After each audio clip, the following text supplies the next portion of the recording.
Bonjour à tous. Nous allons, au fil de cette présentation, aborder le sujet des télécommunications dans le cadre de l'aide médicale urgente.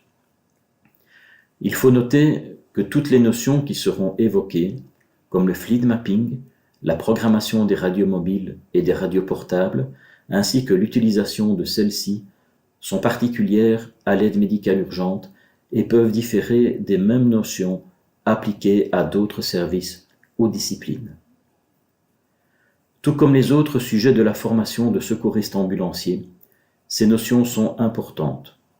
Elles seront utilisées lors de chaque mission réalisée dans le cadre de l'aide médicale urgente.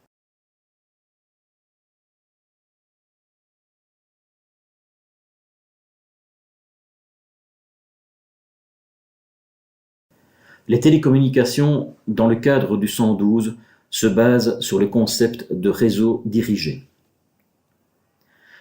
La base du concept de réseau dirigé est qu'un opérateur va assurer la coordination du réseau et donc des messages qui seront échangés. Ce rôle sera joué par le centre 112 provincial. L'opérateur 112 va donc coordonner tous les vecteurs et tous les intervenants qui utilisent le réseau. Par intervenant, j'entends par exemple les ambulances, les SMUR, les DIRMED. En théorie, sauf autorisation du centre 112 provincial, seules sont autorisées les communications entre le centre 112 et les intervenants. Les communications entre intervenants doivent donc rester exceptionnelles.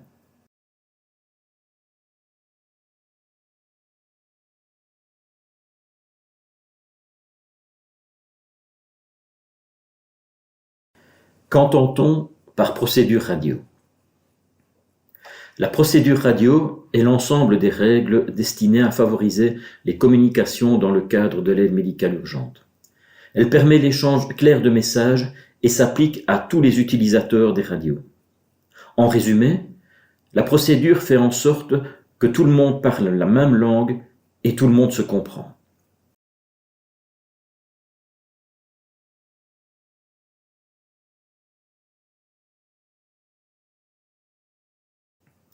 La procédure radio prévoit l'utilisation d'un vocabulaire qui lui est propre. Par exemple, le mot « over » est utilisé en fin de chaque message pour signaler que celui-ci est terminé et que c'est à l'autre de parler. Le tableau que vous avez sous les yeux représente les quelques termes dont la signification doit vous être connue.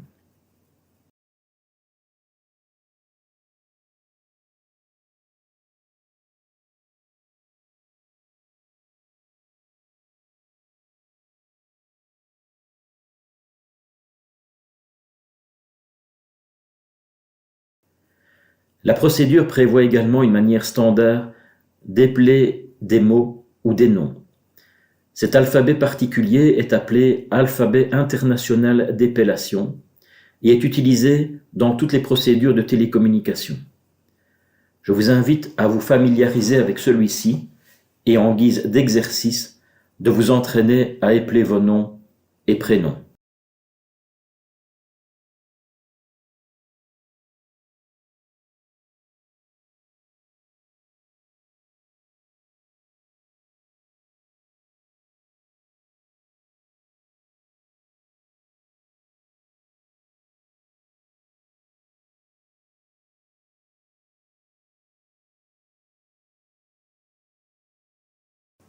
Pour appeler une autre radio, il est plus logique d'énoncer d'abord l'indicatif du destinataire, c'est-à-dire celui que l'on appelle, et ensuite l'indicatif de l'appelant.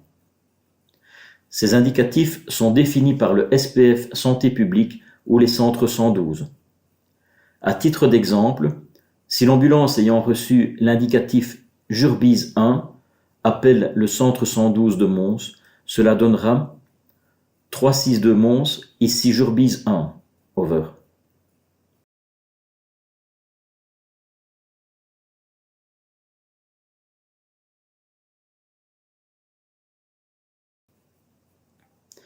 La communication radio dans sa globalité est composée de deux grandes parties. D'abord, l'appelant appelle le correspondant et attend sa réponse pour être certain que celui-ci est bien à l'écoute. Ce n'est qu'à ce moment que l'appelant transmettra le message proprement dit, par exemple, un bilan de l'intervention.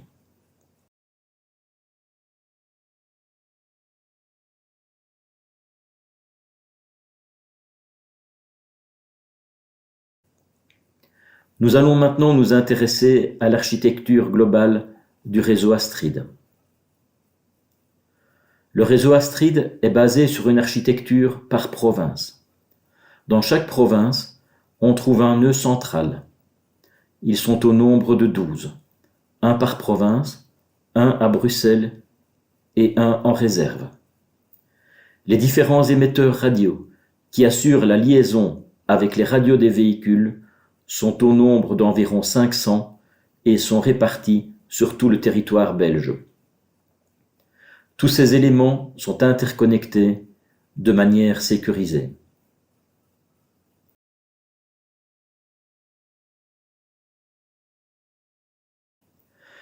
Dans une même province, les différents émetteurs sont connectés au nœud provincial de manière redondante, minimisant ainsi la probabilité d'une interruption.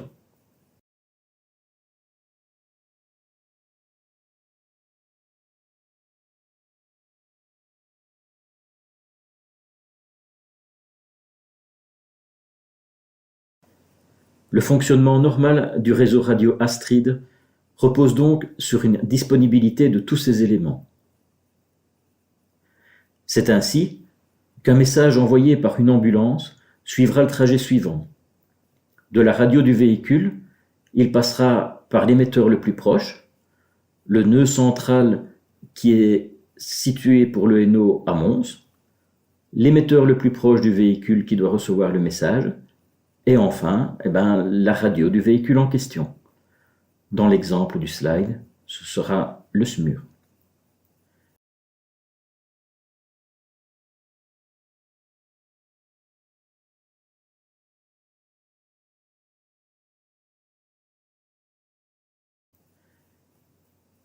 Qu'est-ce que le mode fallback? Dans certaines situations de panne, il est possible qu'une antenne ne soit plus reliée au nœud provincial. Elle est isolée. Dans ce cas, seules sont possibles les communications entre véhicules, ou plus précisément entre les radios, qui sont situées à proximité immédiate de cette antenne.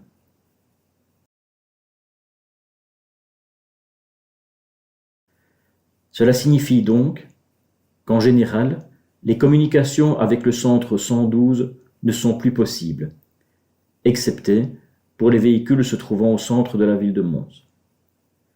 Dans cette situation, le message fallback apparaîtra sur les radios des véhicules.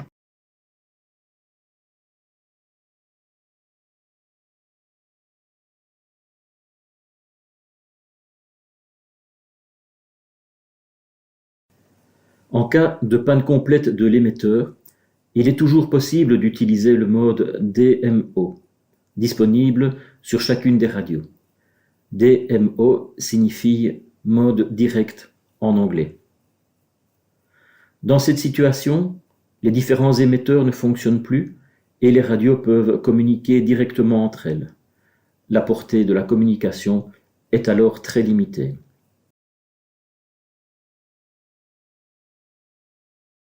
Ce mode est comparable aux communications de type talkie-walkie. Dans ce mode de fonctionnement, il n'y a évidemment plus de communication possible avec le centre 112.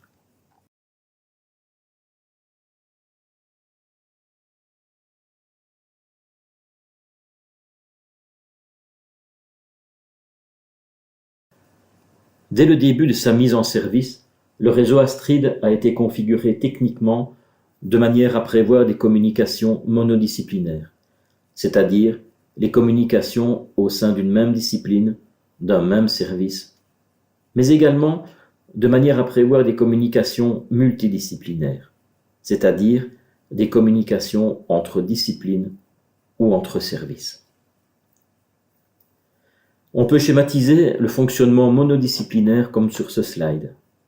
Dans le réseau Astrid, sont prévus des groupes de communication monodisciplinaires pour la discipline médicale, pour les services incendie, pour les services de police, pour la protection civile, pour l'armée, pour la Croix-Rouge et pour bien d'autres intervenants encore. Seuls les intervenants attachés à ces groupes y ont accès. La confidentialité est donc assurée entre disciplines ou services.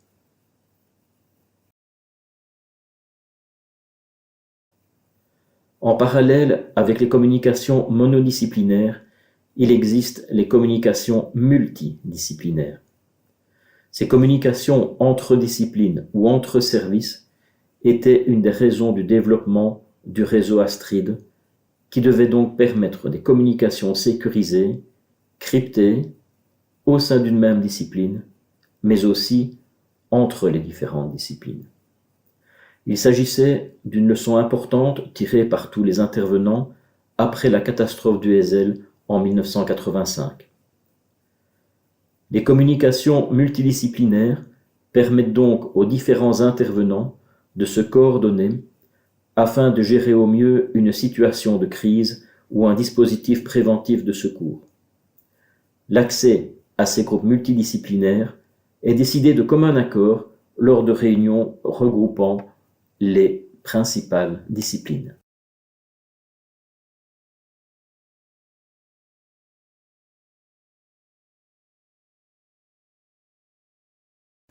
Le SPF Santé publique dispose donc de groupes de communication qui lui sont réservés pour ses propres communications.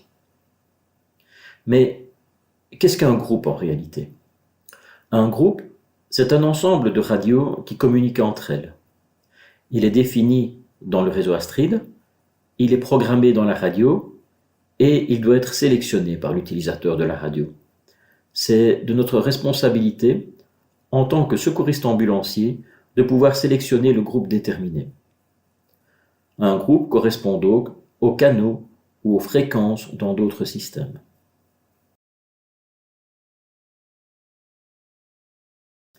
Pour la santé publique, deux profils de radio existent. Le profil acteur, pour les radios des ambulances par exemple, et le profil décideur, pour les radios équipant les centres 112, les SMUR, ou encore les radios mises à disposition des DIRMED. Le profil décideur possède plus de droits que le profil acteur, comme par exemple celui d'interrompre une communication déjà en cours. Certains groupes attribués à la santé publique ont un fonctionnement national et fonctionnent dans toutes les provinces, tandis que d'autres groupes ont un fonctionnement géographique restreint à une seule province. En réalité, il s'agit d'une province principale et des provinces qui lui sont limitrophes.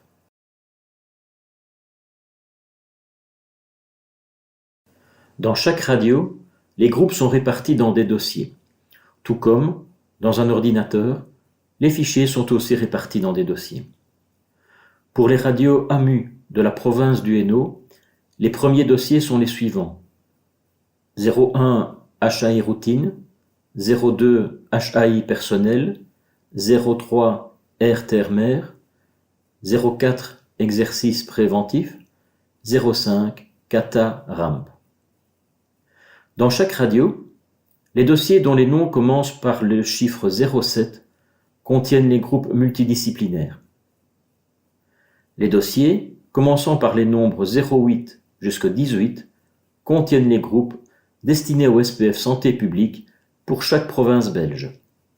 Une radio du SPF Santé publique peut donc être utilisée partout en Belgique.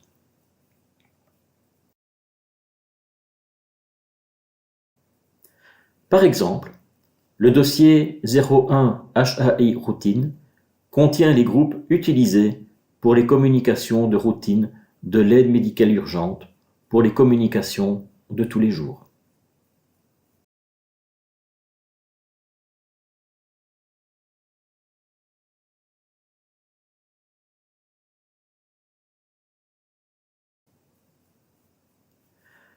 Ce dossier 01 HAI routine contient les groupes suivants mentionnés dans le tableau. Les groupes pour les communications de routine aide médicale urgente sont les groupes HAI Z201 à HAI Z501 en fonction de la zone. Les groupes HAI, PRE, suivis d'un nombre, constituent les groupes à utiliser lors de dispositifs préventifs de secours. Le groupe MHAI Auto est un groupe multidisciplinaire pouvant être utilisé par tous les intervenants sur un même accident qui s'est produit sur les routes sous la juridiction de la police fédérale de la route.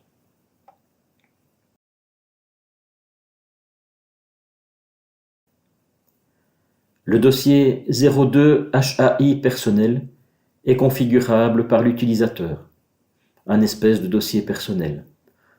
On y retrouve les groupes qui semblent importants pour le service et ses missions principales.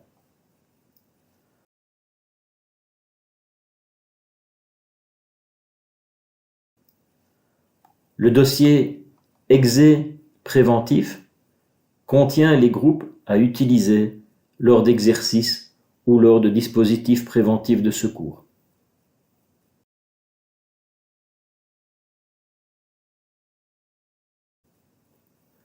Le dossier CATA-RAMP contient les groupes régionaux à utiliser en cas de catastrophe.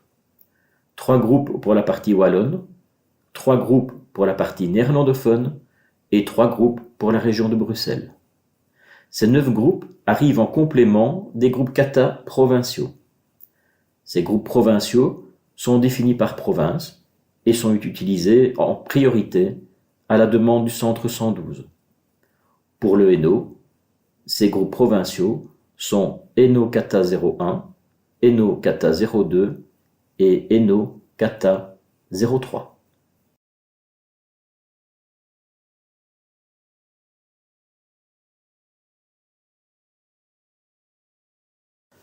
Dans ce module destiné aux télécommunications dans le cadre de l'aide médicale urgente, il est important d'expliquer les notions de queuing et surtout de pouvoir les interpréter de manière correcte sur le terrain. Dans certaines situations, il est possible qu'une antenne soit saturée. Elle ne peut pas véhiculer plus d'appels que ceux déjà en cours. Tous les appels qui arrivent en supplément sont donc placés dans une file d'attente. Un peu comme au bureau de poste. Si tous les guichets sont occupés lorsque vous arrivez, eh bien, vous vous placez en fin de file d'attente.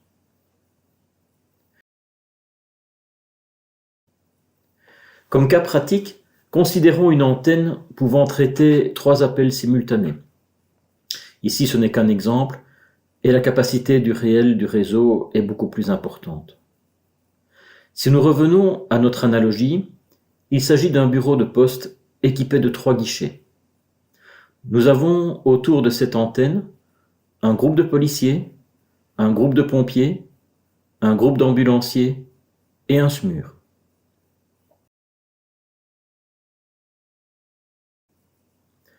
Considérons que les policiers initient un appel sur un de leurs groupes. Ils utilisent donc une première possibilité de communication de l'antenne.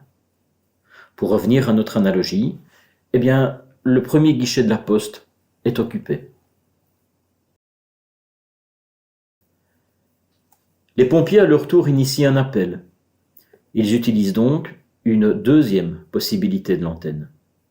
Le deuxième guichet de la poste est maintenant occupé. Les ambulanciers effectuent maintenant un appel sur un groupe ambulance. Une troisième possibilité de communication de l'antenne est utilisée.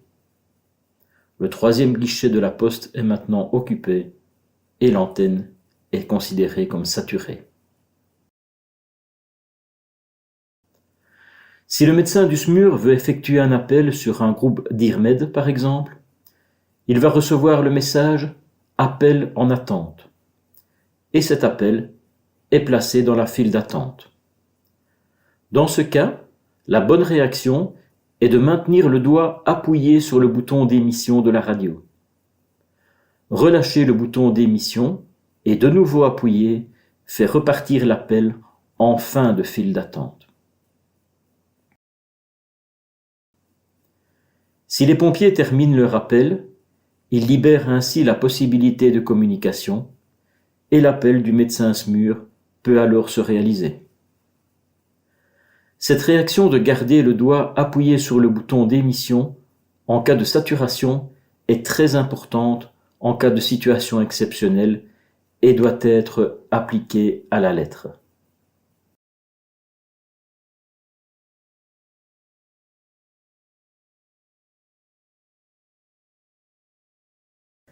Quelques mots sur l'appel d'urgence.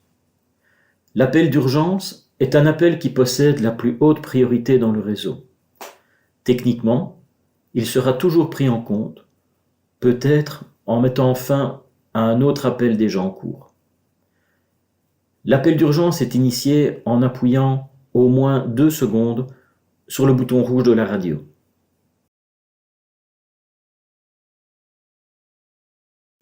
Alors, qui reçoit l'appel d'urgence? En province de Hainaut, 2 destinataires sont possibles. Dans un premier temps, l'appel sera dirigé vers un des téléphones du centre 112.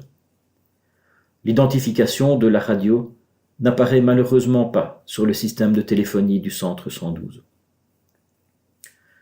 Si l'opérateur ne répond pas dans un délai de 15 secondes, l'appel est automatiquement dévié vers un des téléphones du CIC, du centre 101. Là non plus, malheureusement, l'identification de la radio n'apparaîtra pas sur le système de téléphonie du 101. Il va de soi que, comme son nom l'indique, l'appel d'urgence ne peut être utilisé qu'en cas de situation d'urgence.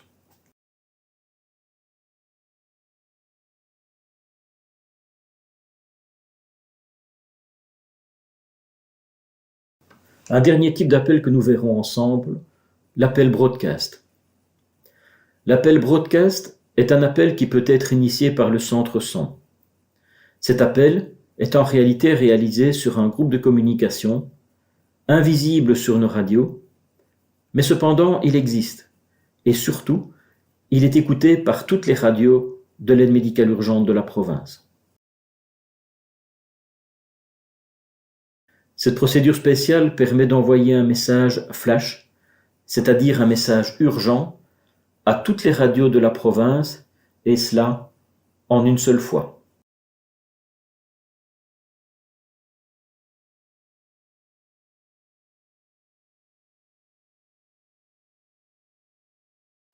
Il est maintenant plus que temps de se pencher sur le fonctionnement du poste mobile équipant nos véhicules.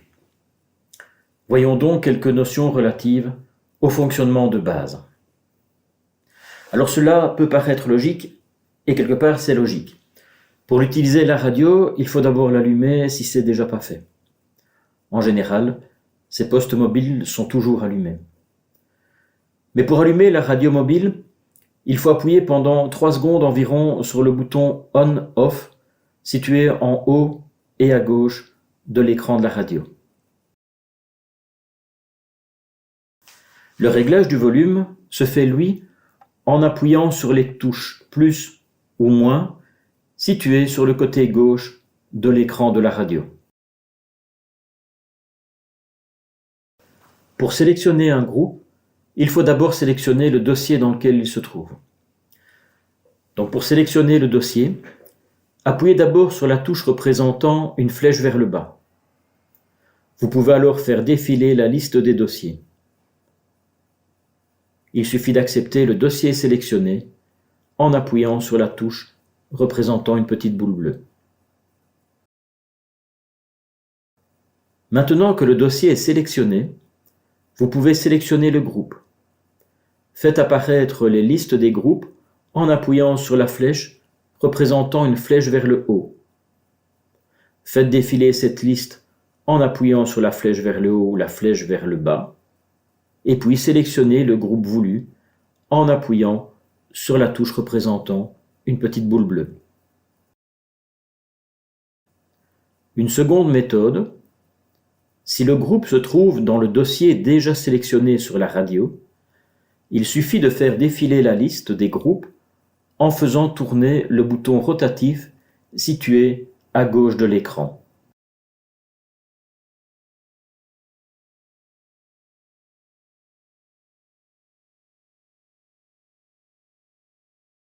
Pour transmettre un message vocal de base, appuyez sur le bouton situé en haut et à gauche du micro.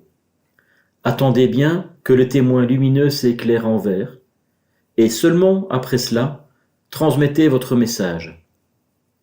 Il est très important d'attendre que le témoin LED devienne vert, sinon les premières syllabes du message ne seront pas transmises. Si au lieu de s'éclairer en vert, la LED devient rouge, cela signifie un problème technique au niveau de la radio.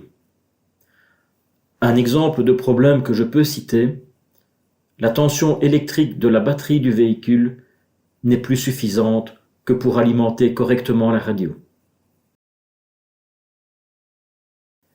Par contre, si le témoin lumineux devient orange, attendez quelques secondes qu'il devienne vert. C'est par exemple le cas en situation de queuing. Votre appel est peut-être simplement placé en attente.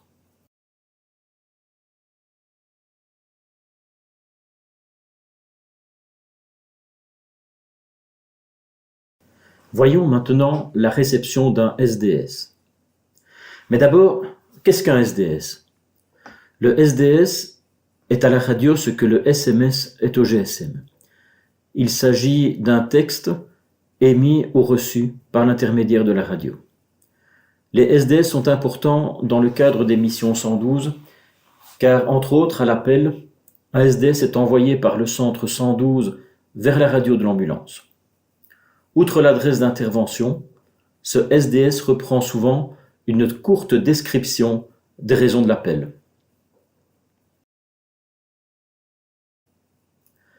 Lorsque la radio mobile a reçu un SDS, celle-ci affiche un message reçu sur son écran. Pour lire le message, appuyez sur la touche située juste sous le mot « Afficher ». Il s'agit ici de la première page d'un message reçu à l'occasion d'une mission envoyée par le centre 112. Cette première partie mentionne l'adresse d'intervention.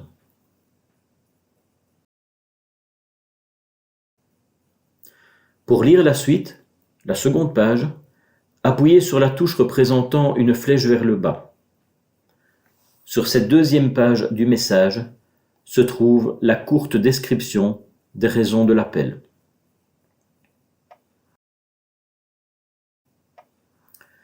Cet exemple représente la première partie d'un SDS reçu en fin de mission.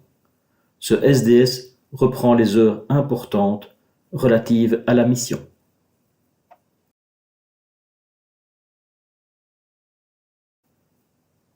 En appuyant aussi sur la touche représentant une flèche vers le bas, vous pouvez visualiser la seconde partie du message de fin de mission.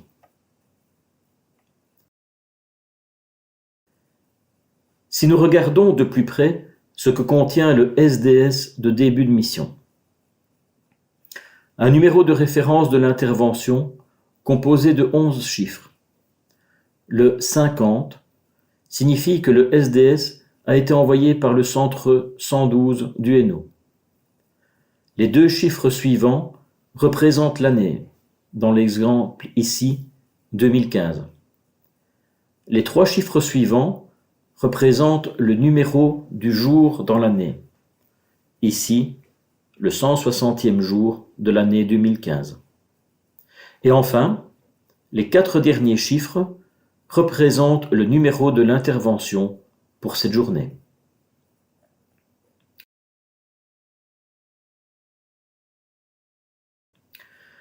Le contenu du message de fin de mission est le suivant.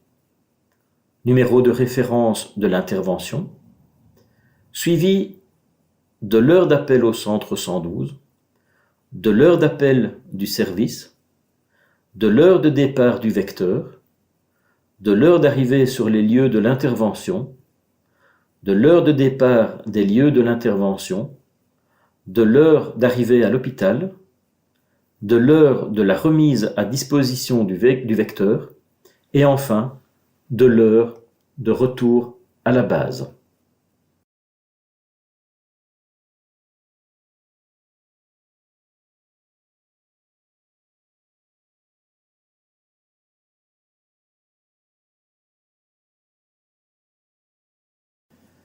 Voyons maintenant l'envoi de statuts.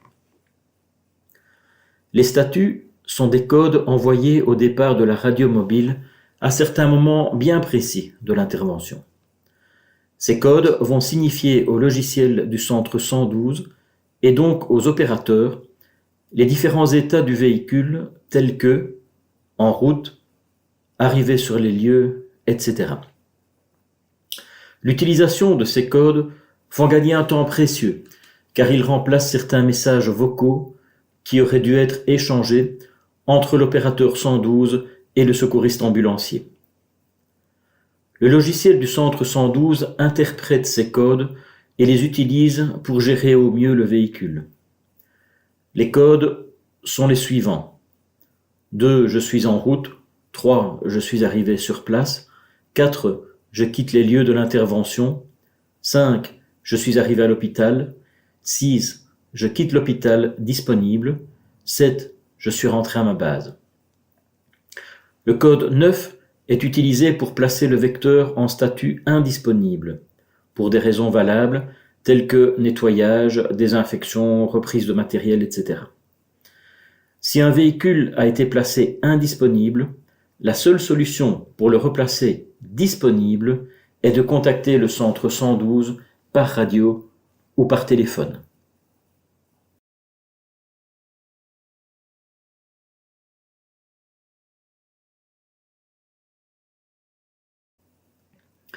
Le logiciel du centre 112 interprète ces codes et les utilise pour la gestion des différents vecteurs.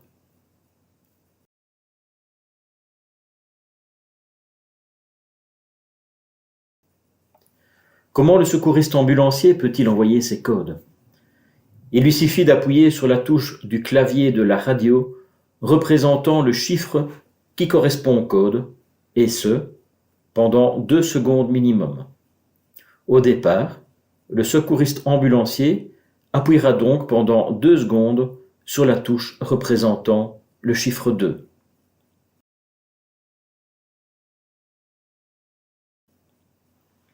Ce premier tableau résume la signification des premiers codes de statut.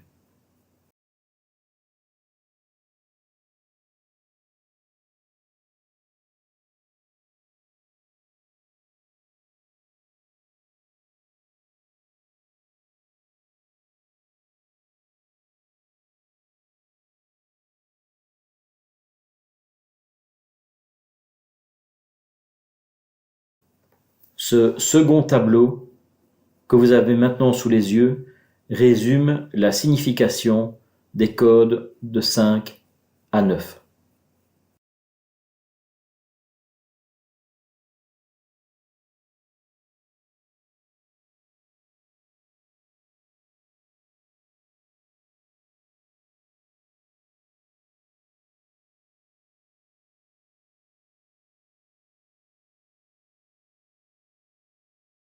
Comment faire passer la radio en mode DMO?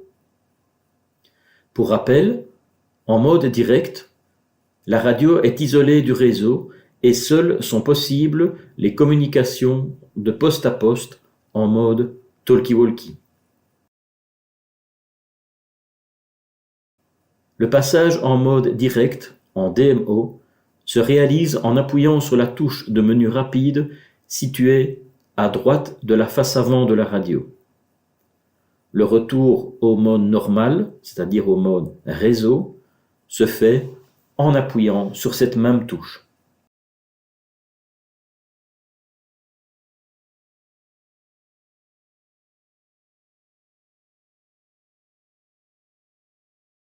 L'appel d'urgence, toujours prioritaire, s'initie en appuyant 2 secondes au minimum sur la touche rouge située à droite de la face avant de la radio.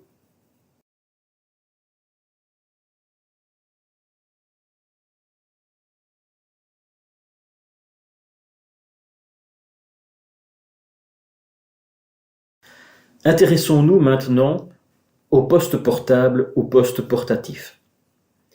Les fonctions de base du poste portable sont très similaires aux fonctions de base du poste mobile. Je vous parlerai parfois du côté gauche ou du côté droit de la radio. Cette convention est prise en regardant la radio de face, en regardant donc sa face avant. Avant d'utiliser le poste portable, il peut être intéressant de l'allumer. Allumer l'appareil se réalise en appuyant 2 secondes au minimum sur le bouton On/Off situé en haut à droite de la face avant de l'appareil.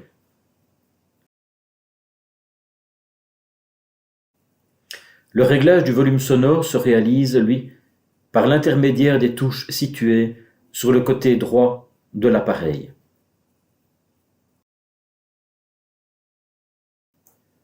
Pour sélectionner un groupe, il faut d'abord sélectionner le dossier dans lequel il se trouve.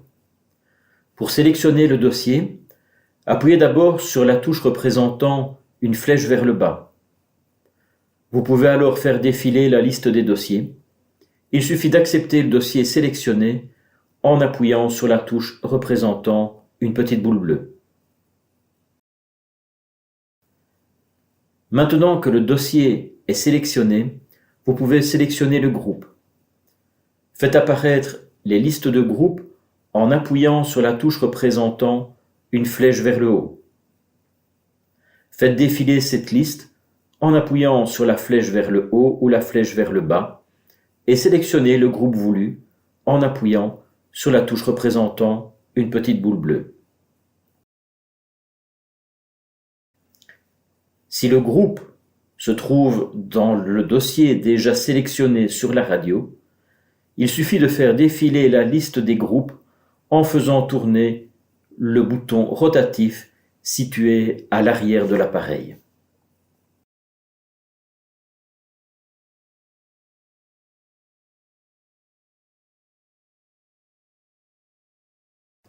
Comment transmettre un message vocal de base avec un poste portatif? Appuyez fermement sur le bouton situé sur le côté gauche de la radio. Attendez bien que le témoin lumineux LED s'éclaire en vert, et seulement après cela, transmettrez votre message. Il est très important d'attendre que le témoin LED devienne vert, sinon, les premières syllabes du message ne seront pas transmises. Il est important, en utilisant la radio portable, de bien parler dans le micro. Par défaut, pour les radios portables du SPF Santé publique, le micro sélectionné se trouve sous la touche représentant le chiffre 0 en face avant. Dans ce cas, il faut bien parler devant ce micro, sous peine de ne transmettre que des bruits ambiants. Parfois, le micro arrière est activé. Dans ce cas, il faut absolument parler vis-à-vis du micro situé sur la face arrière de la radio. Si ce micro est activé, un petit icône représentant un micro et le chiffre 2 apparaît en haut de l'écran de la radio. Si au lieu de s'éclairer en vert, la LED devient de couleur rouge, cela signifie un problème technique au niveau de la radio.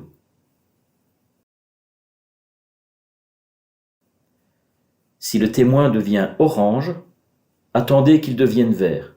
C'est par exemple le cas en situation de queuing, votre appel est peut-être placé en attente.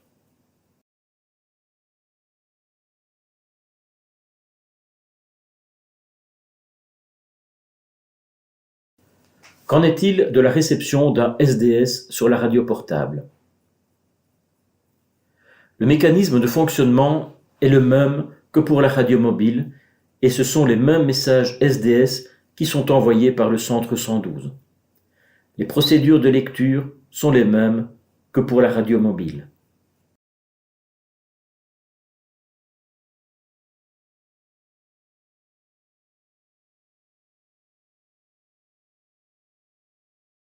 Et qu'en est-il maintenant de l'envoi de statut au départ de la radio portative? l'envoi des statuts du vecteur n'est pas possible au départ des radios portables.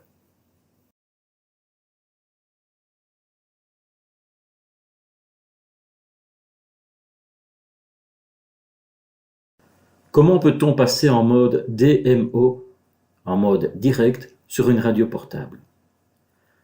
Le passage en DMO, c'est-à-dire en mode direct, isolé du réseau Astrid, se réalise en appuyant sur la touche du bas située du côté gauche de la radio. Il s'agit de la touche de menu rapide. Le retour vers le mode réseau se fait également en pressant sur la même touche de menu rapide.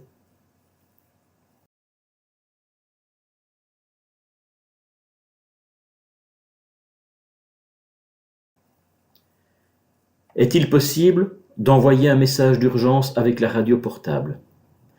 L'appel d'urgence peut être initié en appuyant 2 secondes minimum sur le bouton rouge situé sur le dessus de la radio, juste à côté de l'antenne.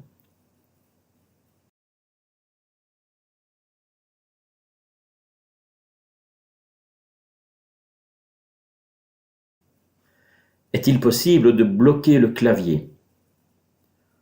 Le blocage du clavier se réalise en appuyant successivement sur la touche menu, c'est-à-dire la touche représentant la petite boule bleue, et ensuite sur la touche étoile. Cette manœuvre ne bloque pas le bouton rotatif situé à l'arrière de la radio.